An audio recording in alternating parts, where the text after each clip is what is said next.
great tackle in the first half. Well, I can't remember how far into the first half it was, but the shoal tackle on Dominique Peyroux was pretty early on, wasn't it? It was in the first half at some point. What a great last-ditch effort that was, and there was a few other bits, but they put themselves under all this pressure. But even James Roby had only his second handling error of the season. When you think how many times that player touches the ball and how many things he tries to pull off in a game, and he's only made 2 handling errars all season long. Tells you how bad the conditions were. It does, doesn't it? Absolutely. So St Helens deserved winners. The Mark Percival try to ultimately, well, not quite win it for them, but because it was the Richardson drop goal that put the icing on the cake. But the second Percival try was just...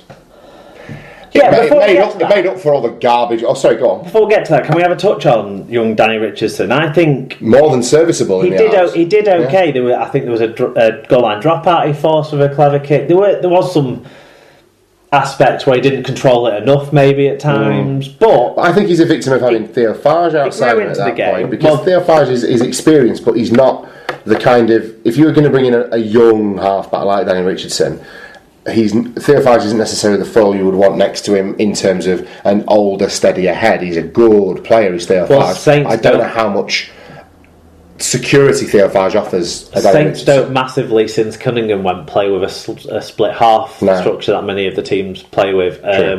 And Smith can play in those sorts of whatever, if you want him being the first receiver and organising, or if you want him to play a split half game. He can do both of those things.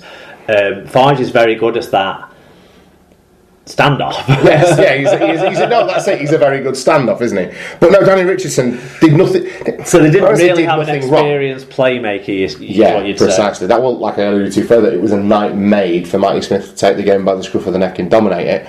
But Danny Richardson is a very young, raw player who's obviously got some talent, and I think he'll develop well. And he had a fine game as far as I was concerned. You would expect a couple of errors, and which you got. But similarly, his errors weren't just it's the errors that will be made around him by both sets of players that were the bigger highlight for me than the fact that this young kid might have had a couple of brain farts in what was predominantly a very good performance against a strong Hull side. So in between his 2 fantastic tries, Percival tried to tip the ball over the bar, but it was just headed in on the line by Mahe Fanua. Yeah, goalkeeper.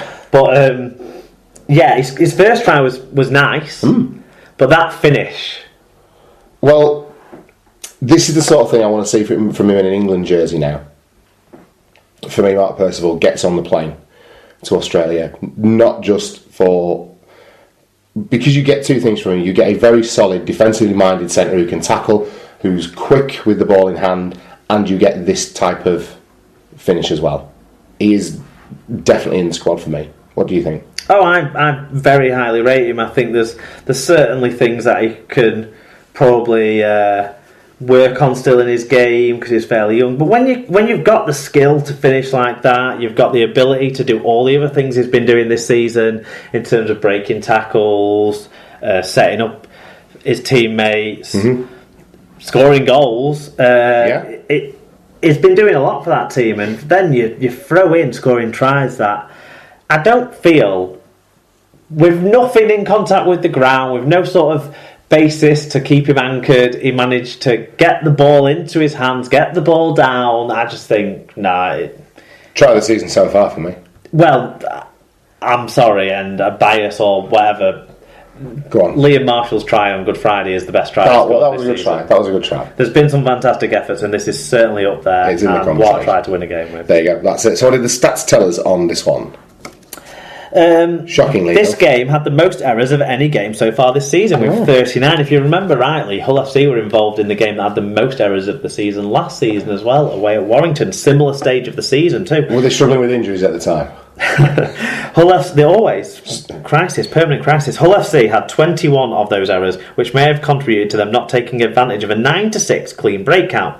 Saints were better at making ground, 286 metres more at 0.5 metres per carry better average game, and had better discipline, a 2-7 penalty count. There you go. Individually, who stood out for his end? James Roby, 1 try, 123 metres. Alex Walmsley, 142 metres. Zebtaya, 5 tackle balls, 172 metres. Worked really hard here. None of that flash stuff that normally results in errors too much from him either. Dominic Peyru had both 40 tackles and 112 metres, so it's a shame he couldn't crown it with that try. Luke Thompson, 129 metres. He's a player who's really coming on under Holbrook. Yeah, definitely. For Hull FC then, who were the standouts? Marhay Fanu with a try, 5 tackle balls, 180 metres, 2 clean breaks, 3 successful offloads is going to be missed. Scott Taylor with 149 metres, Carlos Tuimavave with 114, and then Danny Houghton, 65 tackles, 11 of which were marker tackles, and Sika Manu with a not to be scoffed at 44 tackles too. But 21 tackles more, Danny Houghton. That's phenomenal. What a phenomenal player. Okay, so Frag Nights, if you thought it was bad as a Widnes fan, it wasn't worse for Lee because they scored some points. 50 points to 10 in favour of Warrington Wolves, whose fans must be wondering where the hell they've been all year, in front of 10,597, refereed by Scott Michalowskis coming over here, refereeing our games. And Wired Joe says, it seems like Warrington have found their level in battering championship level teams. Ratchford was the perfect example of just how much we've missed anyone in the P&B Primrose and Blue showing any sort of leadership this year. He had a great game and really ran the show. This result gives us hope in terms of playing championship level teams in the middle eights, but as I've said all year, it's the hope that kills you. It sure is. Lee Whitnell says, well, a bit of new blood in the team and a home game against the worst team in the league, and suddenly things start to look a bit brighter. Hiku and Pomeroy were great tonight, solid defensively and did good stuff going forwards too. It felt like we didn't commit as many errors as usual, and our last tackle options were sometimes good. I'm in dreamland. Hopefully this will boost confidence for the middle eights. I haven't seen a lot of this one apart from the tries, the pick of which, not necessarily in terms of quality but certainly in terms of made me chuckle, was Ben Pomeroy getting a score on debut.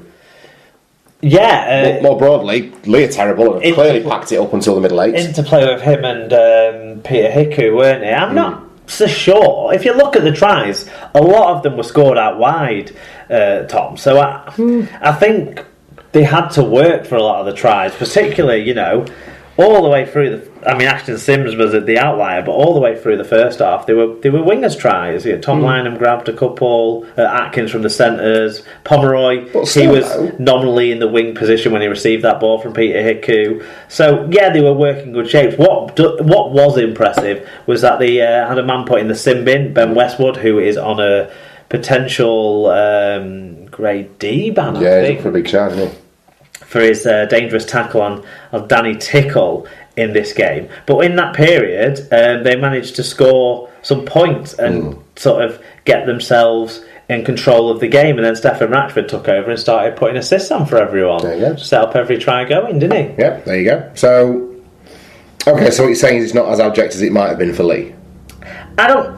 Because at the end of the day, even though, and I take your point about them being a lot of scores out wide, they come off the back of dominant forward play. They come off the back of a set where Warrington have created some position and some strength for themselves. They must have been dominating in the forwards to create those spaces. I'm sure they dominated everywhere. They scored 50 points and won by 40 points. What I'm saying, this is the first time Lee have been hammered like this all year, which is impressive when you think about it.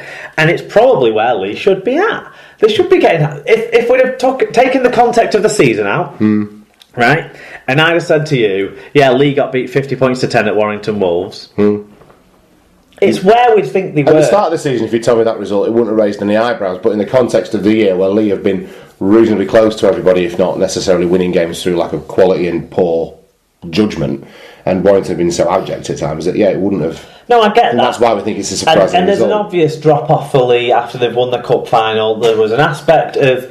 there was people suspended for this game, and that hurts. And we've talked about the absolute idiocy of Jamie Acton.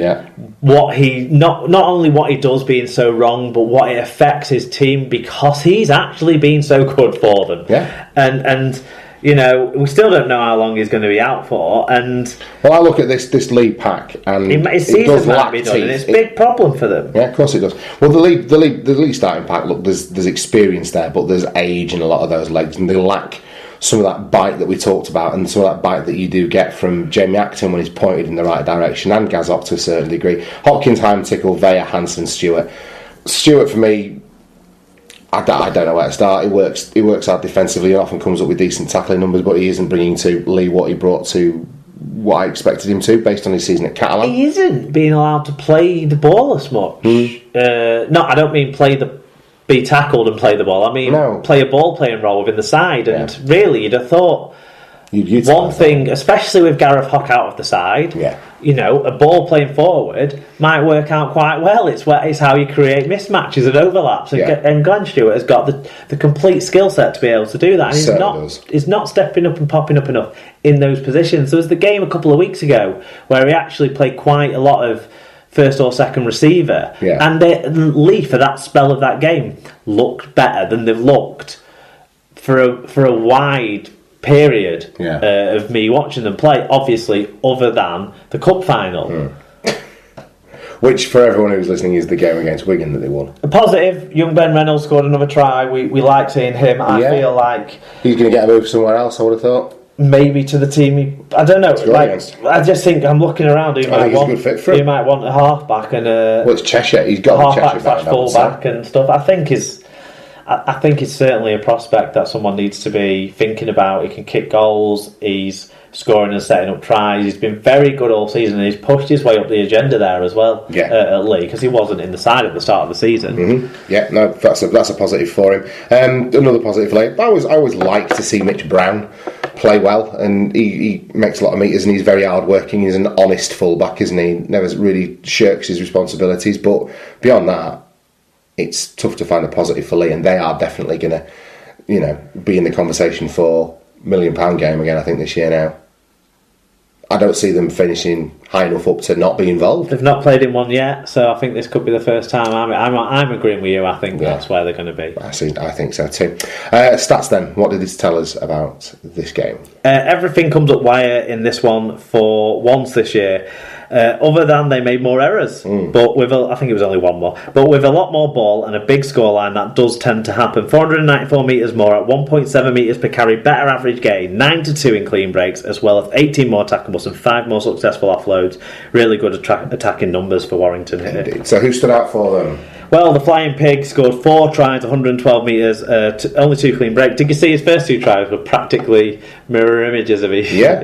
It's classic Tom Lynham, isn't it? Where's he been all season? He's won. We've talked about people at Warrington who haven't put their hand up, and actually I think Tom Lynham's someone else who we could level that. I'm not sure I wonder where he's been all year. Early doors, he was, picked out and not for playing that well. Came back into the side on the left wing, where he'd not been playing, had a spell out through injury, but I think either side of that, I think he's been going quite well. Right. Mistakes, but going quite well. I don't think you can pin what's going on. No, I don't, but what I'm saying is I'm sharing the blame a bit more evenly. Stefan Ratchford, 5 try assists, 5 tackles, 129 metres. Peter Hicker with a try assist and 194 metres. Did not peter out this week, did he? Not at all. Chris Hill, 126 metres. Ben Westwood, 110 metres. Anyone do anything for Lee Centurions? Well, your mate Mitch Brown, a try assist and 130 metres. There you go, get down to Mitch Brown town. Right, Saturday evening then, down in the south of France, and Wigan Warriors showed what they can do when they can start to call on some of their actual first teamers, Mark. 10 points to 32 in favour of your Cherry and Whites, 9,810 in attendance, and this must be a typo. Surely it was Gaz Hugh refereeing this one, because it says Robert Hicks here. It was Robert Hicks. It was Robert Hicks with the sun lotion on. So we start with Tyler Cass, fan, who said, good contest for an hour or so, but Wigan finished the game much stronger and fully deserved the win. Plenty of games left to nick a top 4 spot. Oh good, it's Alan Walker and I get to read it out. Right, hang on. Took the missus for a mucky weekend in Perpignan. Very good. Well, another dirty team came, not as dirty as last week, but in the same borough, same colours, same style, and they bought their own ref too. Hashtag Volem arbitres neutrals ara. At least it was a good night. Good lad, Al. Malcolm Matias. All we want is a neutral ref.